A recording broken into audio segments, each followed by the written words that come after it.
करौली के श्री महावीर जी में चल रहे 7 दिवसीय वार्षिक मेले में भगवान जिनेंद्र की विशाल रथ यात्रा निकाली।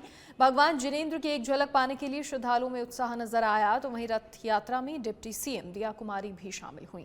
भगवान महावीर के रथ पर एसडीएम हेमराज गुर्जर और मंदिर कमेटी के अध्यक्ष सुधांशु कासलीवाल रथ के सारथी बने, तो वहीं इस दौरान बीजेपी एसटी मोर्चा के मंडल अध्यक्ष ममता मीणा ने क्षेत्र की समस्याओं को लेकर डिप्टी सीएम दिया कुमारी को ज्ञापन भी सौंपा।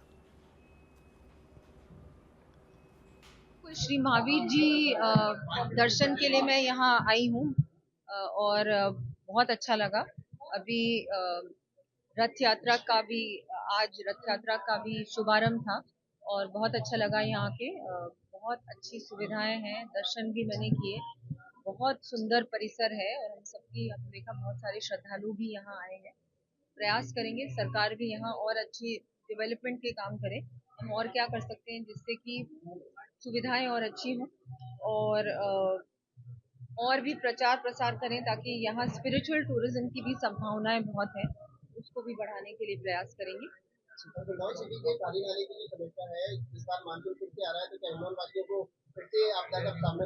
देखिए वो सारी चीजें हम बिल्कुल सॉर्ट आउट करेंगे मॉनसून से पहले। बहुत सारी सड़कों के काम भी शुरू होने वाले हैं क्योंकि बजट में अनाउंस किए गए थे। क्योंकि 5 साल से जिस तरह से स्थितियां थी पिछली सरकार में, उन स्थितियों को सुधारने में समय तो लगेगा, लेकिन निश्चित रूप से हम लोग पूरी तरह से फोकस कर रहे हैं कि जो टूटी हुई सड़कें थी उनको जल्द से जल्द तो ठीक किया जाए। और प्रदेश के शिक्षा मंत्री मदन दिलावर आज डीडवाना दौरे पर रहे। इस दौरान उन्होंने ग्राम ललासरी के राजकीय उच्च माध्यमिक विद्यालय का दौरा किया। वहीं ग्राम धनकोली के शहीद जीवन राम खस्मा विद्यालय में भामाशाह अभिनंदन और गुरुवंदन साथ ही पूर्व विद्यार्थी संगम कार्यक्रम में शिरकत की। इस दौरान उन्होंने विद्यालय विकास के लिए 1.5 करोड़ रुपए का योगदान देने वाले भामाशाह सांवर हर्षवाल का अभिनंदन किया। इस अवसर पर स्कूल में निरीक्षण के दौरान उन्होंने व्यवस्थाओं पर संतोष जताया, साथ ही स्कूल में उपलब्ध संसाधनों और विद्यालय के रिजल्ट पर विद्यालय स्टाफ की सराहना की। इतिहासकार उसका पुनर्लेखन कर रहे हैं कि जो वास्तव इतिहास क्या था, हमारे पूर्वज कैसे थे, हमारे देश के क्रांतिकारी महापुरुष या जो घटनाएं थी वो वास्तविकता क्या थी, उन सबका अध्ययन करके पुनर्लेखन कर रहे हैं। और जब वो किताबें आएंगी तो मैं समझता हूँ जो इन्होंने गलत पुस्तकों का हमारे पर बोझ लादा था, गलत पढ़ाया गया था, वो अपने आप दूर हो जाएगी। और ये गारंटी दे दूं कि हमारे पूर्वजों का उज्जवल इतिहास पढ़ाया जाएगा। ये एरे गेरे नत्थु गेरे ने जो इतिहास लिखा है वो नहीं पढ़ने देंगे बच्चों को, क्योंकि बच्चे महापुरुषों से, हमारे पूर्वजों से प्रेरणा लेते। मकराना विधायक जाकिर हुसैन गहसावत के पुत्र की शादी समारोह में प्रदेश के कई नेताओं ने शिरकत की, जहां राजस्थान विधानसभा अध्यक्ष वासुदेव देवनानी, कांग्रेस प्रदेश प्रभारी सुखजिंदर सिंह रंधावा, कांग्रेस प्रदेश अध्यक्ष गोविंद सिंह डोटासरा और पूर्व डिप्टी सीएम सचिन पायलट भी शादी समारोह में पहुंचे, उनके बेटे को आशीर्वाद दिया। तो वहीं इसके बाद विधानसभा अध्यक्ष वासुदेव देवनानी ने पूर्व विधायक श्रीराम भीचर के निवास स्थान पर भी वो पहुंचे और उनकी पत्नी के निधन पर शोक जताते हुए ढांढस बंधाया।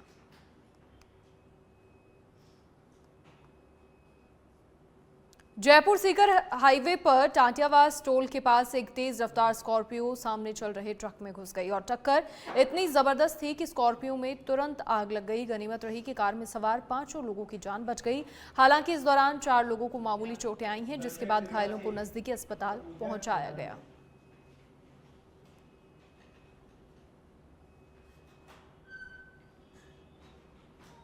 झुंझुनू शहर में ईदगाह के नजदीक एनजीओ मेडिकल सर्विस सोसाइटी की ओर से अनूठा अस्पताल संचालित होता है। इस पॉलीक्लिनिक से अब तक 30 डॉक्टर और 42 चिकित्सा कर्मी जुड़ चुके हैं, जो सभी निःशुल्क सर्विस देते हैं। रोटेशन के हिसाब से हर डॉक्टर की चौथे दिन ड्यूटी लगती है।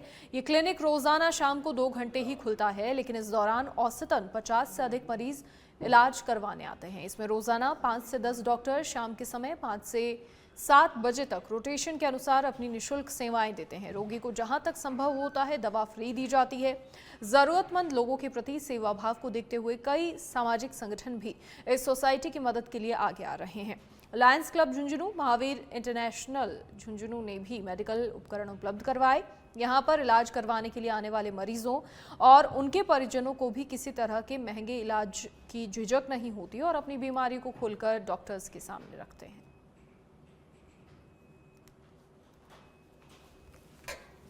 इसे देखते हैं, स्टाफ भी बहुत शानदार है, दवाइयाँ भी निःशुल्क दी जाती हैं, सेवाएं खिदमत भी फ्री में की जाती है और यहाँ पर आने वाला मरीज जो है ना अक्सर बेस्ट ठीक होकर जाता है यहाँ से और खूब आराम मिलता है मरीजों को। और आने वाले भी हम लोग भी यहाँ पर परेशान नहीं होते और डॉक्टर हजरात को भी अल्लाह रब्बुल आलमीन जज़ाए खैर अता फरमाए, इसी तरह से कौम समाज की सेवा खिदमत करते रहे। बहुत अच्छी तरीके से देखते हैं और दवाइयाँ में भी खूब फायदा होता है, डॉक्टर भी पैसे नहीं लेते, कोई फीस वगैरह निःशुल्क देखते हैं, कोई दिक्कत की बात नहीं। अभी तो मैं छोटे बच्चों को दिखाने के लिए आया हूँ। यहाँ पर डॉक्टर है तो अच्छे आराम से देखते हैं और उनके द्वारा यहाँ पे मतलब जांचें वगैरह सब फ्री है और पेशेंट जब यहाँ पे आता है तो रिलैक्स महसूस करता है। यहाँ तो जैसे बहुत सारी चीज़ों को देखा गया है कि हर तरह की सुविधा मिलती है यहाँ और यहाँ की जो टीमें काम कर रही हैं अल्हम्दुलिल्लाह बहुत अच्छी तरीके से देखते हैं और जो गरीब तबके की भी जो लोग यहाँ आते हैं उनके लिए जैसे कोई जांच वगैरह भी होती है तो इन्होंने अपने तौर पे ही करवा देते हैं। तो उसका जब कोविड का समय चल रहा था, लोगों को मेडिकल सर्विस की जो सुविधाएं वो उपलब्ध नहीं हो रही थी, तब लोगों को ऑक्सीजन सिलेंडर्स, ऑक्सीजन भी नहीं मिल पा रहे। था मेडिकल सर्विस सोसाइटी, ये जो हमारी संस्था है, उसके कुछ लोगों ने यहाँ ये सोचा कि मेडिकल इक्विपमेंट्स है, जैसे हॉस्पिटल बेड है, ऑक्सीजन सिलेंडर्स है, ऑक्सीजन कंस्ट्रक्टर मशीन्स हैं, ये हम लोग ज़रूरतमंद लोगों को पहुँचाएं ताकि उनके काम आ सके और जब उनकी ज़रूरत पूरी हो जाए तो फिर हम वो वापस ले लें और एक किसी और को ज़रूरत हो तो मिल जाए। फिर जब हमारे पास ये बड़ा प्रेशर हो गया तो हम लोगों ने ये सोचा कि हमारे पास डॉक्टर्स की टीम है, आज भी हमारे पास करीब 30 से 40 डॉक्टर्स हैं, तो वो जो हफ्ते में एक दिन नंबर के हिसाब से वो यहाँ सर्विस देते हैं। और ये संस्था हमने 2021 में स्टार्ट करी थी और यहाँ पे हमारे पास जनरल जो भी हैं, सारे सीजनल जो भी पेशेंट है, बीमारियाँ हैं, वो आते हैं इसके अंदर। प्लस मेरी जो स्पेशलिटी है डायबिटीज़, एस्थमा और शुगर और ब्लड प्रेशर, अगर इस तरह की कोई इमरजेंसी इस वक्त आती है तो वो भी हम यहाँ हैंडल कर लेते हैं। यहाँ हमारे पास एक नर्सिंग स्टाफ है, फार्मासिस्ट है, तो पहले हम पेशेंट का रजिस्ट्रेशन करते हैं, वो उनको बताता है कि आपको कौन से डॉक्टर के पास जाना है या आपका डॉक्टर किस दिन आएगा। किसी दिन यहाँ फिजियोथेरेपिस्ट की भी सेवाएं मिलती हैं, किसी दिन यहाँ डेंटल के जो डॉक्टर हैं उनकी भी यहाँ सेवाएं मिलती हैं, होम्योपैथिक चिकित्सक भी यहाँ अपनी सेवाएं देते हैं। जनरल मैनेजमेंट जो है वो 3-4 महीने से डॉक्टर्स का वो मैं ही देख रहा हूँ और मैं उनकी जितनी हेल्प यहाँ हम कर सकते हैं उसमें हम 100 की बजाय 200% ही हम करते हैं। यहाँ हमारे पास नेबुलाइज करने की सुविधा है और अगर कोई इंजेक्शन वगैरह ले आता है तो वो भी हम यहाँ ट्रेंड स्टाफ के द्वारा लगा देते हैं और 2 घंटे के अंदर हमारे पास यहाँ 25, 30 या 35 पेशेंट हमेशा हो जाते हैं।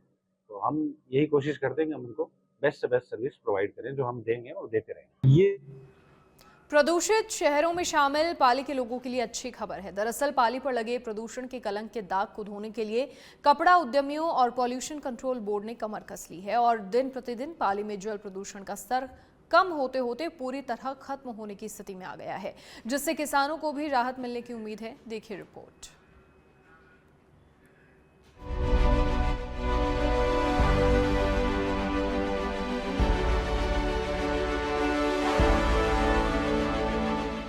कपड़ा नगरी पाली, जहां रंगाई छपाई का कार्य सालों पहले घरों से शुरू हुआ और पावर प्रोसेस तक पहुंचा, तो वहीं दूसरी ओर कपड़ा इकाइयों से निकलने वाला प्रदूषित पानी लगातार प्रदूषण का सबक बनता गया, जिसके चलते एनजीटी का भी सख्त रुख देखने को मिला। जिसके बाद पाली के कपड़ा उद्यमियों एवं पॉल्यूशन कंट्रोल बोर्ड ने पाली को जल प्रदूषण मुक्त करने के लिए बीड़ा उठाया है। केमिकल युक्त पानी को साफ करने के लिए कॉमन एफ्लुएंट ट्रीटमेंट प्लांट लगाया गया है। इसके लिए ट्रीटमेंट प्लांट संख्या 3 का ट्रायल शुरू हो गया है। इस प्लांट में कपड़ा इकाइयों से निकला केमिकल युक्त हजारों लीटर पानी को 50% तक ट्रीट किया जा सकेगा। दरअसल CETP प्लांट पानी को ट्रीट करने के लिए एक केंद्रीकृत सुविधा है जो कई उद्योगों द्वारा उत्पन्न अपशिष्ट जल को उपचारित करने के लिए डिजाइन की गई है। 3 नंबर प्लांट अभी ट्रायल रन पे चल रहा है और विद इन मंथ इस्टेब्लिशमेंट हो जाएगा, इसमें बैक्टीरिया डेवलपमेंट हो जाएंगे और इसकी कैपेसिटी 12 mld की है। इससे जो एफुलेंट आ रहा है उसकी क्वालिटी और अच्छी है, सुधर जाएगी और जो आगे अगर 3 नंबर से हम 6 नंबर में प्लांट पानी देंगे और कुछ पानी 4 नंबर में देंगे ताकि वो नॉर्म्स में चले। डिस्चार्ज तो 12 mld है, 3 नंबर से कोई डिस्चार्ज नहीं होगा। 3 नंबर से पानी 6 नंबर को दिया जाएगा और कुछ पानी 3 नंबर से 4 नंबर को दिया जाएगा। ट्रीटमेंट प्लांट संख्या 3 में ट्रीट हुए पानी को पहले 0 लिक्विड डिस्चार्ज प्लांट को भेजा जाएगा, जहां पहले से ही 50% तक ट्रीट हो चुके पानी को शुद्ध कर पूरी तरह से केमिकल मुक्त कर दिया जाएगा। इससे पहले ZLD प्लांट को प्रदूषित पानी को ट्रीट करने के साथ ही इसमें से स्लस को भी अलग करना पड़ता था, जबकि 3 नंबर प्लांट के शुरू हो जाने से ZLD प्लांट को पहले से ही प्रदूषित पानी 50% ट्रीट हुआ मिलेगा, जिससे इस प्लांट पर लोड कम आएगा और पानी की गुणवत्ता में सुधार होगा। हमारे पास इंडस्ट्रियल का जो कॉमन इफ्लुएंट ट्रीटमेंट प्लांट होता है, जो उसका वाटर होता है, वो हमारे पास सभी आता है। सबसे पहले फर्स्ट हमारे पास टैंकरों के द्वारा पानी आता है, जो हमारी ड्रा वाटर टैंक में आता है। उसके बाद हम उसका pH मेंटेन करते हैं। देन उसके बाद हम अपने मोटर से उसको पानी को उठाकर फ्लैश मिक्सर में लेके जाते हैं, जहाँ पर हमारा PAC और पोली का हम डोजिंग करते हैं उसके कोगुलेशन और फ्लोकुलेशन के लिए। तो उसके बाद हमारा पानी जाता है बाय ग्रेविटी प्राइमरी टैंक में, जहाँ से उसकी कोगुलेशन फ्लोकुलेशन के द्वारा वो उसकी सॉलिड पार्टिकल्स जो है वो नीचे बैठ जाएंगे, जो हमारा क्लियर वाटर होगा वो ऊपर आ जाता है।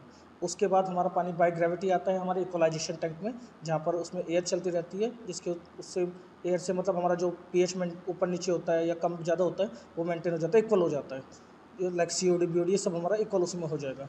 उसके बाद हमारा पानी जाता है डेफ में, जो डिजोल्व एयर फ्लोटेशन जिसको बोलते हैं, वहाँ पर हमारा PAC और पोली का डोजिंग हो रहा है, जिसमें क्या होता है कि हमारे जो पार्टिकल्स होते हैं, सॉलिड पार्टिकल्स होते हैं, वो ऊपर आ जाते हैं, जो क्लियर वाटर होता है वो हमारा नीचे आ जाता है और उसकी जो चैनल वो चल रहा है वो सलाज अलग कर देगा और पानी हमारा अलग चला जाएगा एडिएसेंट टैंक में। एडिएसेंट टैंक में हम अपना DO मेंटेन करते हैं, MLSS मेंटेन करते हैं, जो उसमें हमारे ऑर्गेनिक इनऑर्गेनिक बैक्टीरिया होते हैं, उनको मीन्स जो हमारे पानी की सफाई को काम करते हैं। उसके बाद हमारा पानी जाता है सेकेंडरी क्लेरिफायर में, जहाँ पर क्या होता है कि हम उसको भरने के द्वारा जो उसके लाउंडर बने हुए हैं, उसके लाउंडर से वो पानी बाहर आने लगता है, जो उसके अंदर सॉलिड पार्टिकल्स जाते हैं वो रास पंप के थ्रू द्वारा हमारे दोबारा एडिएसेंट टैंक में आ जाते हैं। जो इंडस्ट्रीज़ का पानी है वो CTP नंबर 4 में जाके एकत्रित होगा, वहाँ से पानी इसमें जिसको अपन PTP बोल रहे हैं यहाँ पे आएगा। यहाँ पे इसका प्राथमिक उपचार होगा। प्राथमिक उपचार से मतलब है इसके जो पैरामीटर्स है COD और BOD, उसमें यहाँ पे कुछ स्तर तक कमी लाई जाएगी। फिर उस उपचारित पानी को पुनः 4 नंबर CTP पे लेके जाएगा और जो अपन ने इनको कंसेंट के अंदर जो निर्धारित मापदंड दिए हैं पानी को नदी में छोड़ने से संबंधित जो भी है, उसको ये अचीव करने में बहुत मदद मिलेगी। बहरहाल टेक्सटाइल इंडस्ट्री से निकले पानी से पर्यावरण को बचाने के लिए NGT की सख्त के कारण ट्रीटमेंट प्लांट से सबसे बड़ा फायदा यह होगा कि कपड़ा इकाइयां अब पहले से ज्यादा प्रोडक्शन कर पाएंगी, जिससे पाली के व्यवसाय के साथ ही रोजगार में भी बढ़ोतरी होगी। सच पे धड़क के लिए पाली से मनोज शर्मा की रिपोर्ट। विद्युत पोल में अचानक टक्कर मार दी और अपने साथ 4 अन्य विद्युत पोल्स को भी खींच कर ले गया। हादसे के वक्त वहां अफरा तफरी मच गई। मामला खेड़ा रोड पर स्थित एक कॉलोनी का है, जहां ट्रक ड्राइवर खेड़ा की ओर जा रहा था।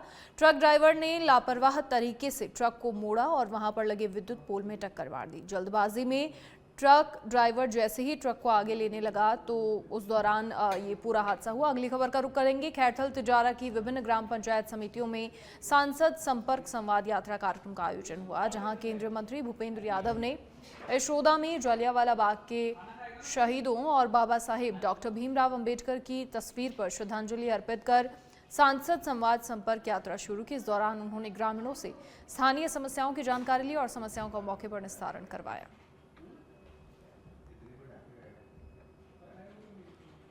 टीबी की जो खांसी आएगी तो उसका असर घर पे भी पड़ेगा, बच्चों पे भी पड़ेगा। तो जब सरकार आपके लिए योजना ला रही है, अभी डॉक्टर साहब बता रहे थे जो टीबी के मरीज है सरकार उसको 1000 रुपया उसके खाते में पहुंचाती है। कहीं पटवारी के पास नहीं जाना, कहीं तहसीलदार के पास नहीं जाना, कहीं एप्लीकेशन नहीं लिखना, और आपका चेकअप भी आपका यहीं से आपके जो स्वास्थ्य के हमारे कर्मचारी हैं वो ले जाके आपका चेकअप भी करवा लाएंगे। फिर भी भाई ऊपर जाने की जल्दी हो तो चले जाना, जिसमें बहुत ही जल्दी हो, और जिसके मन में ये हो कि मैं बीमारी भी ठीक रखूंगा और आने वाली पीढ़ी को भी ठीक रखूंगा। खुद तो जाओगे बीमारी किसी को दे के जाओगे। और इसलिए सरकार ने ये टीबी मुक्त का एक बहुत बड़ा कार्यक्रम नरेंद्र मोदी जी ने छेड़ा है, और मैं तो उन दोनों सरपंचों को बधाई देना चाहूंगा और ये कहूंगा अगली बार आए तो बाकी के भी सरपंच जाकर अपना सर्टिफिकेट मेरे से लेकर के जाएं, लेकिन सारी पंचायतों को टीबी से मुक्त करें।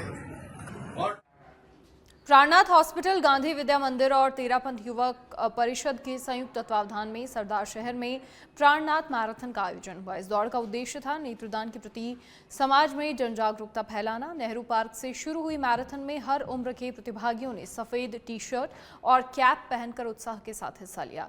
इस आयोजन को पद्म भूषण देवेंद्र झाझड़िया, राजस्थान सरकार में पूर्व नेता प्रतिपक्ष राजेंद्र राठौड़, चूरू विधायक हरलाल सारण सहित कई गणमान्य अतिथियों ने हरी झंडी दिखाकर रवाना किया। मैराथन के समापन पर प्राणनाथ हॉस्पिटल में सभा आयोजित हुई, जहां देहदान करने वाले दिवंगत महापुरुषों को श्रद्धांजलि अर्पित की गई। उनके परिजनों को सम्मानित किया गया। कनकमल दूगर ने सभा को संबोधित करते हुए स्वयं के देहदान की घोषणा की। देवेंद्र झाझड़िया और राजेंद्र राठौड़ ने युवाओं को फिट इंडिया फिट राजस्थान का संदेश देते हुए नियमित व्यायाम और नेत्रदान का संकल्प दिलवाया। प्राणनाथ हॉस्पिटल के सौजन्य से, तेरापंथी युवक संघ के प्रतिनिधि के सौजन्य से, नेत्रदान से बड़ा कोई दान नहीं। पूरी दुनिया में सबसे ज्यादा नेत्र रोग से पीड़ित लोग एशिया में है, और एशिया में सबसे ज्यादा लोग पीड़ित भारत में है, और भारत में राजस्थान में है। हमारी जिस प्रकार का हमारा वातावरण बना हुआ है उसमें कैटरेक्ट सबसे ज्यादा यहाँ बनते हैं। ऐसे में नेत्र की बीमारी और नेत्र का दान, इससे बड़ा कोई दान हो नहीं सकता। इसकी जागरूकता के लिए आज जो मैराथन की गई है, मैं आयोजकों को धन्यवाद दूंगा, बधाई दूंगा। बहुत सामाजिक सरोकारिता का ये कार्य किया है, बहुत सुंदर कार्य किया है और समर्पित किया है बाबा साहब अम्बेडकर को। इससे और इसमें 4 चांद लगे हैं। मैं बधाई देने आया हूँ। गोविंदगढ़ के खेड़ा महमूद रोड पर एक ट्रक ड्राइवर की लापरवाही उसे भारी पड़ जाती। ट्रक ड्राइवर ने विद्युत पोल में टक्कर मार दी और अपने साथ 4 अन्य विद्युत पोल्स को खींच कर ले गया। हादसे के वक्त वहां अफरा-तफरी मच गई। मामला खेड़ा रोड पर स्थित कॉलोनी का है, जहां ट्रक ड्राइवर खेड़ा की ओर जा रहा था। ट्रक ड्राइवर ने लापरवाह तरीके से ट्रक को मोड़ा और वहां पर लगे विद्युत पोल में टक्कर मार दी। जल्दबाजी में ट्रक ड्राइवर जैसे ही ट्रक को आगे लेने लगा तो 4 अन्य पोल भी टूटकर गिर गए। हादसे के वक्त बिजली लाइन चालू थी, जिससे मौके पर मौजूद लोगों ने विद्युत विभाग को फोन करके कटवाया, नहीं तो कोई भी बड़ा हादसा हो सकता था। घटना के बाद विद्युत पोल में लगे ट्रांसफार्मर से तेल फैलने लगा और जिसे लेने के लिए कॉलोनी वासी और महिलाएं, साथ ही बच्चे वहां पर आ गए और तेल लेकर चले गए। ट्रक ड्राइवर मौके से फरार हो गया। तोड़ दिए, वो ट्रांसफार्मर गिरा दिया। अच्छा, क्या नुकसान हुआ है? ट्रांसफार्मर नीचे गिर गया, उसका पोल फट गया। हाँ। 4 पोल तोड़ दिया, पूरे लेवल के भी तार टूट गए। अच्छा, कोई जनहानि हुई है इधर? जनहानि नहीं हुई। लाइन चालू थी उस समय बंद थी? लाइन चालू थी, लेकिन मौके पर किसी कंज्यूमर ने फोन कर दिया, हमने तुरंत लाइट बंद करा दी। अच्छा, ठीक है। क्या नाम है? लोकेंद्र सिंह। ट्रक वाले को? हाँ हाँ। कोटा में चंबल के किनारे बसे कई इलाकों में भीषण गर्मी में पानी को लेकर त्राही मची है। शहर के भीतरी इलाके कोटड़ी में लोग पानी की एक बूंद को लेकर तरस रहे हैं। पीने के पानी की परेशानियों को लेकर लोग सड़कों पर उतरकर आंदोलन कर रहे हैं। इस दौरान प्रदर्शनकारियों ने जलदाय विभाग के कार्यालय पर ताला लगाने तक की धमकी दे दी है।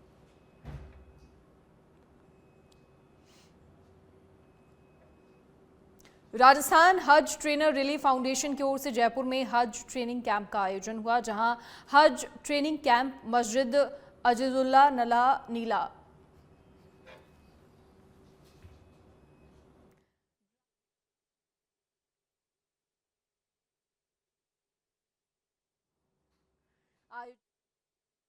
17 अप्रैल तक सुबह 9 से 11 बजे तक लगाया जाएगा।